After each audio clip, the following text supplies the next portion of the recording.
Hi everybody, I hope you're all doing really well. I'm back today to talk about my anticipated releases for April. Just going through all of the different books which we're going to be publishing in the month of April and picking out which ones of those I am most excited about. As with March, there were a whole load of different releases coming out that I was quite intrigued by. So I really had to pick and choose which ones I am the most excited about. So without much further ado, let's just get straight on to these brilliant books. Firstly, coming out on the 3rd of April is Fulvia, The Woman Who Broke All the Rules in Ancient Rome by Jaen Draycott. This is non-fiction history looking at the life of Fulvia, who I do not know very much about aside from the fact that she was married to Mark Antony, but it looks like it's going to be in a similar kind of style to Messalina by Anna Cargill Martin and Agrippina by Emma Southern, a biography with a re-evaluation of a prominent ancient Roman woman, particularly looking at where the sources may have been rather unforgiving and maybe a bit unfair to her. As the blurb says, it's rare to know so much about a particular Roman woman, but Fulvia was so despised by her male detractors that she was much written about. Let's see if we can redress the balance. Next, coming out on the 8th of April is The Geographer's Map to Romance by India Holton. This is her second book in her Love's Academic series. You will know that back in 2024 I blitzed through her Wisteria Society series. This is another historical romance series with a bit of a fantastical twist, where we are following two characters, Elodie and Gabriel, who a year prior were wed in a marriage of convenience. Elodie was secretly in love with Gabriel, but they haven't really had much interaction with each other since then, and they are brought back together in order to solve a case of mysterious magic taking place in a Welsh town. And of course, that forced proximity pushes them together, and maybe their feelings are going to deepen over time. I do have good fun with India Holton's books because they are so very zany. The sense of humour of these books is maybe a bit of an acquired taste. Sometimes they can get a little bit too silly for their own good, and that's definitely what I found with the first book in this series. But because I enjoyed the Wisteria Society so well, I'm definitely willing to give this a go. Another romance I'm quite intrigued by, also coming out on the 8th of April, is Swept Away by Beth O'Leary. It's been a while since I read a Beth O'Leary. I haven't really looked into her new releases since The Switch, but this premise just sounded too good, where we are following Lexi and Zeke, who to all extents and purposes were a one-night stand, who stumbled into bed with each other one night. However, the twist to this story is that the house that they stumbled across was actually a houseboat, which is all well and good until we realise that the houseboat ended up drifting off to the open sea. And so we find Lexi and Zeke basically having to fight for survival to get themselves back to shore, all the while their relationship is obviously progressing and feelings are emerging, but in the most perilous of circumstances. Coming out on the 10th of April is Miss Caroline Bingley, Private Detective by Kelly Gardiner and Sharmini Kumar. We all know I love a little bit of a Pride and Prejudice retelling, and there's actually two of them in this anticipated releases video, but I've never yet read one that is following the character of Caroline Bingley. This is taking place 2 years after the events of Pride and Prejudice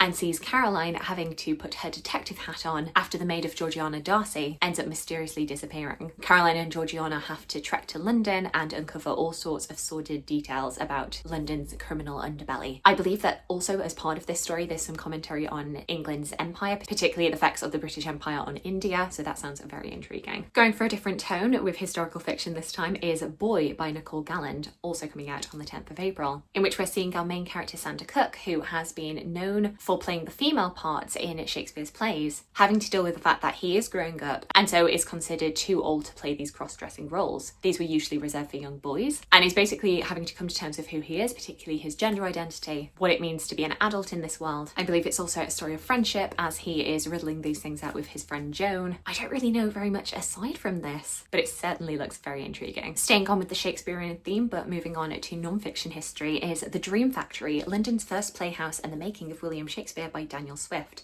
This is coming out on the 22nd of April and is looking at the theatre which Shakespeare and his troupe performed in prior to the Globe Theatre. And I feel like it's going to be a really interesting perspective looking at the history of this theatre before it was all seen as more legitimate, as an actual respectable form of entertainment, the beginning seeds of Elizabethan theatre starting to take root. A book that is coming out on the 24th of April that I actually didn't know about until today when I saw it recommended on Shelley Swearingen's channel is The Pretender by Jo Harkin, and this is historical fiction looking at the life of Lambert Simnel. Lambert Simnel, for those of you who don't know, was a pretender to the throne of England who emerged following the Battle of Bosworth against the new King Henry VII, and pushing this claim that Lambert Simnel was actually Edward Plantagenet, the Earl of Warwick, who had claims to the throne. This is the weirdest coincidence of all because I was actually thinking of Lambert Simnel yesterday. I had been finishing off the book A Little Trickery, and earlier in that book there is a character character who is just fleetingly mentioned who is called Lambert, and I thought that the little trickery off A Little Trickery was going to be the Lambert Simnel case. It ends up not being that, but it was in my mind. So the fact that now there is a historical fiction book that is about Lambert Simnel just feels like very, very weird brain things are happening right now. But this looks really incredible, and it's a historical perspective that I haven't read any historical fiction about. Also coming out on the 24th of April is A Great Big Beautiful Life by Emily Henry. I will read any Emily Henry whenever it comes out. I will admit that the past few years I have been a little bit disappointed. Nothing has really reached into my heart like Book Lovers or You and Me on Vacation, but I will always try it, in which two authors are competing for the chance to write about the life of a famous heiress. And the heiress Margaret is only giving each of them little pieces of her life and very different pieces, which while they are individually writing about her, means that the two of them are actually writing very, very different stories. But which is the true one? This feels like Emily Henry crossed with The 13th Tale by Diane Setterfield. I imagine this is going to be a little bit of a lighter tone than that. I am very interested to see where the romance plotline comes in, because it's Emily Henry, there's always going to be a romance. And obviously from this premise, predicting it's going to be an enemies to lovers situation. On the 24th of April, we also have Dangerous by Essie Fox, which is historical fiction looking at the life of Lord Byron. Rumour has it that if you say Lord Byron 3 times into a mirror, Kieran from KD Books will appear. This is looking at a later life Lord Byron living in Venice in disgrace, particularly following the publishing of The Vampire by John Polidori, but which had been attributed to Lord Byron, the ways in which that leads to people shying away from Byron, distrusting him, and what the legal consequences could be of that. And while I've read about Lord Byron from the perspective of Mary Shelley, it would be very, very interesting to get historical fiction that is from his perspective. The blurb says that it is rich in Gothic atmosphere and drawing on real events and characters from Byron's life. Riveting, dazzling, as decadent, dark and seductive as the poet himself. A graphic novel coming out on the 24th of April is The Novel Life of Jane Austen, a graphic biography by Janine Barchas and Isabel Greenberg.